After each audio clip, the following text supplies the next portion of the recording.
Acá Guerra me dice que ya estamos comunicados con Orlando Pérez Sánchez. Muy buenas tardes, Orlando. La profesora Valdés y quien te habla te saludan. Muchas gracias por el contacto. Hola, ¿qué tal? Qué gusto volverles a escuchar y bueno, para conversar lo que ustedes deseen escuchar y también preguntar. Adelante. Bueno, encantado de poder comunicarnos, Orlando. Un poco era, continuando la charla anterior que tuvimos, contanos un poco cómo está la vida diaria en Ecuador, porque vos sabés que aquí en la Argentina, cuando se lo nombra Ecuador, es para hablar del tema de la moneda, ¿no? Del dólar y de lo que pasa en Ecuador. Y realmente hablan sin saber generalmente de eso, en los medios hegemónicos, ¿no?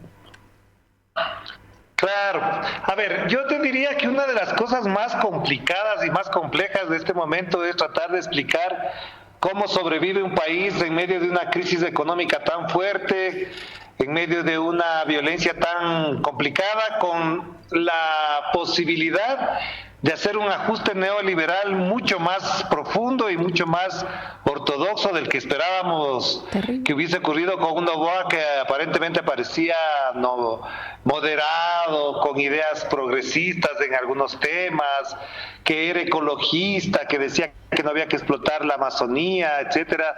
Y resulta que ahora quiere hacer un ajuste neoliberal mucho más profundo que el que tenía Guillermo Lasso. Entonces, no se entiende cómo un país, sometido a una crisis económica, con una violencia criminal tan fuerte, con el narcotráfico dominando incluso algunas entidades públicas, etcétera, quiera ahora profundizar el modelo neoliberal. Esto se puede convertir en otra catástrofe peor que la que vivimos con Lenín Moreno y con Guillermo Lasso. O sea, que es una situación muy, muy complicada.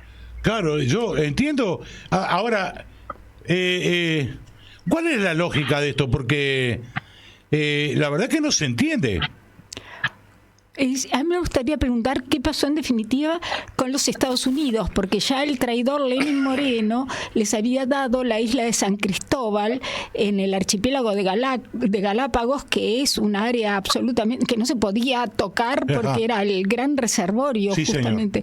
Y ya les dio eso, pero además cuando en la gran crisis con los narcotraficantes, cuando tomaron la televisión y todo eso, también le pidieron ayuda de nuevo a los Estados Unidos.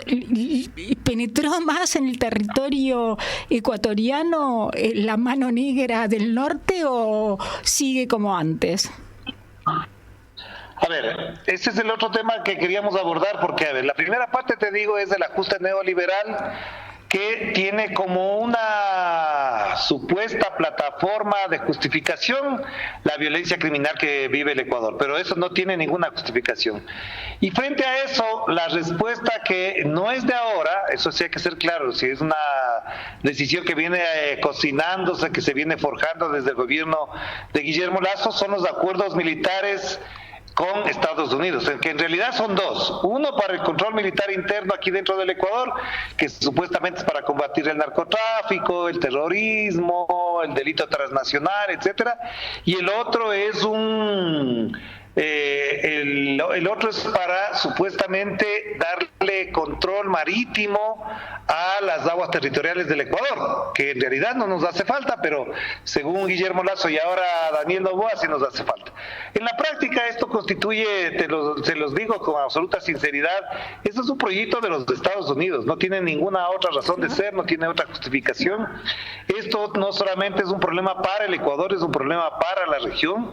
Este problema va a arrastrar a Colombia, a Perú, porque en Perú también se firmó un acuerdo más o menos parecido, pero no tan entreguista como el del Ecuador, y por esa vía lo que van a intentar es controlar territorio, imponer un modelo económico, un modelo político, impedir que las fuerzas sociales progresistas del movimiento social, campesino, indígena, tengan una expresión de rechazo, de rebeldía o hasta de insurgencia, porque esos acuerdos ahora, a diferencia de otras épocas, no implica que veas tanques en las calles, militares armados, que los va a ver, pero no necesariamente eso es lo fundamental, tampoco va a ser muy explícito, sino que son ahora otras estrategias y otras tácticas hasta de orden informático, cibernético, ajá, y sobre todo de inteligencia. Y eso sí está dentro de los acuerdos, que te digo que no es lo que se va a ver, que no se va a notar físicamente, pero es lo que podemos estar hablando en este momento y nos están grabando completamente y después lo pueden utilizar nuestras redes, nuestros propios contactos, nuestros seguidores en redes para inyectarles y atacarles o meterles publicidad o ataque ideológico, como lo quieran llamar. exactamente. Ahora, vos considerás que estas fuerzas sociales, los partidos políticos populares, digamos, van a soportar este nuevo proyecto o ya se ve de que va a haber un fuerte rechazo? En principio hay un rechazo que no se manifiesta en las calles, se manifiesta en comunicados, en declaraciones, en entrevistas, pero no necesariamente está en las calles. Lo que sí percibo es que, superado este momento duro, difícil, hasta dramático de la violencia, yo creo que las organizaciones sociales en general comenzarán a tener otro tipo de reacción. De hecho, el movimiento indígena de la provincia de Cotopaxi, que está en el centro del país, que no es una provincia tan grande ni tan poblada, ya ha dicho que a partir del 9 de febrero podrían empezar movilizaciones masivas en esa provincia para rechazar los acuerdos militares y también para rechazar la aplicación del modelo neoliberal que quiere intentar poner el presidente Noboa. Es decir, ya empiezan a sentirse expresiones de rechazo y de alerta de movilización, pero hasta ahora no se percibe que sea en todo el país y tampoco que sean de orden masivo. Y la CONAIE, digamos, estos indígenas que ahora se están, digamos, levantando, ¿están en la CONAIE, tienen que ver con Leónidas Issa o es un grupo aparte? Lo de la provincia de Cotopaxi es de Leónidas Issa directamente porque él es de esa provincia, él fue presidente del movimiento indígena del Cotopaxi y ahora es presidente de la CONAIE. Sí, es decir, sí, efectivamente en esa provincia nació también el levantamiento popular del año 2022. Por eso digo, por ahora es un poco leve, un poco tibio, pero en la práctica puede significar el inicio de una gran protesta nacional. Ahora, otra consulta que te quería hacer, Orlando, y abusando de tu tiempo. En este primer golpe fuerte del narcotráfico, ¿no? En forma armada, en todo lo que pasó, ¿cuál es la situación hoy? Y ¿cuál ha sido la respuesta de la población ante eso? A ver, ahí hay dos niveles de análisis. El uno es que efectivamente se pudo retomar el control de las cárceles, donde se habían concentrado las mayores acciones delictivas y criminales de las bandas, de los grupos narcotraficantes, porque desde las cárceles prácticamente dominaban todo, entonces se han logrado neutralizar en buena medida, hay que decirlo con franqueza y con claridad, que han logrado neutralizar lo que estaban haciendo en las cárceles. Por supuesto, con violaciones a los derechos humanos, considerando que todos los presos son terroristas, lo cual puede afectar después demandas, etcétera. Y por otro lado, en cambio, en la calle, si bien hay un estado de sitio, se ha declarado el conflicto armado interno, los militares están ahí, no es que ha parado los sicariatos, no ha parado los asesinatos, no han parado los actos violentos de las bandas criminales. Han bajado, sí, pero de 40 a 20 nadie se puede alegrar que estemos contentos porque bajaron a la mitad de 40 a 20. Claro. Cuando en el Ecuador vivíamos 5 antes de llegar Lazo, o de Moreno, perdón. Si estábamos en 5, pasamos a 40, bajar a 20 no quiere decir que estamos bien. Sí ha bajado, pero no es suficiente. De todas maneras, por eso digo, en dos niveles hay que tratarlo. Los grupos criminales también efectivamente han recibido golpes porque se ha capturado cocaína, droga, etcétera, pero lo que sí preocupa, ese es el otro nivel de análisis, es que se han encarcelado más de 5,000 personas, se habla de que de las 5.000 personas capturadas en menos de un mes, estas personas, 300 serían señaladas o acusadas de terrorismo. La pregunta es, ¿de qué les van a acusar a todas las demás que han detenido en estas últimas semanas? Y por otro lado, ¿por qué no están presos los grandes capos? ¿Por qué no se ha incautado, se ha allanado las grandes empresas que camuflan, que lavan el dinero?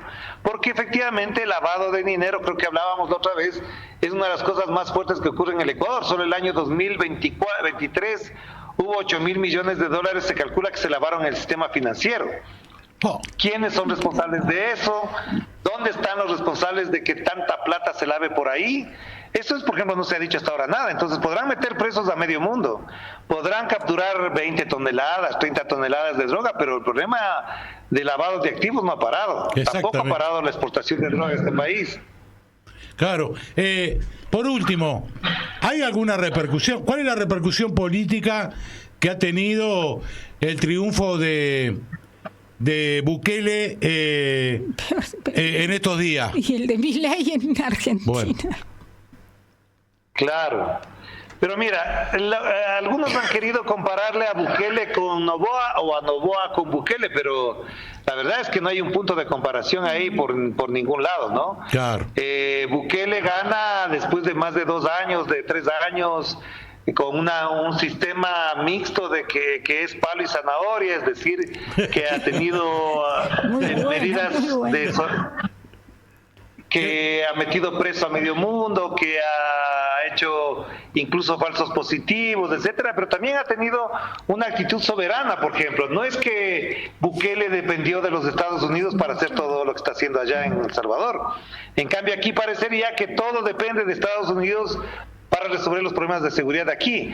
Mientras Bukele ha dicho que no necesita de los Estados Unidos ni tampoco del FMI para resolver sus problemas, que puede contar con otros financiamientos y con otras estrategias, aquí en el Ecuador lo que quieren imponer es el recetario del Fondo Monetario Internacional, las medidas de ajuste y también el plan militar elaborado y diseñado por los Estados Unidos, así que no tiene ningún punto de comparación lo uno con lo otro. Aquí han querido compararle a Noboa con Bukele, pero para elevar la imagen de Noboa, no para decir que Noboa está haciendo lo mismo que Bukele. Claro, claro. No sé si a vos te queda algo. No, yo quería saber fundamentalmente qué pasa con Correa, con Rafael Correa. ¿No se ha levantado toda la falsa acusación que pesaba sobre él? ¿Qué esperanzas hay de que eso se revierta? Bueno, lo de Correa sí es un tema mucho más complejo. Todo el aparato judicial, político y mediático ha logrado prácticamente condenarlo para que viva en el exilio por lo menos 20 años más.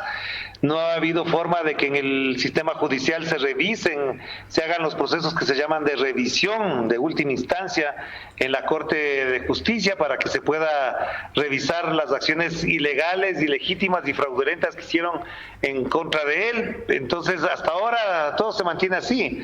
Habrá que esperar el momento más adecuado para poder entender qué vía se puede obtener para que él primero revierta los procesos judiciales y segundo para que regrese al Ecuador.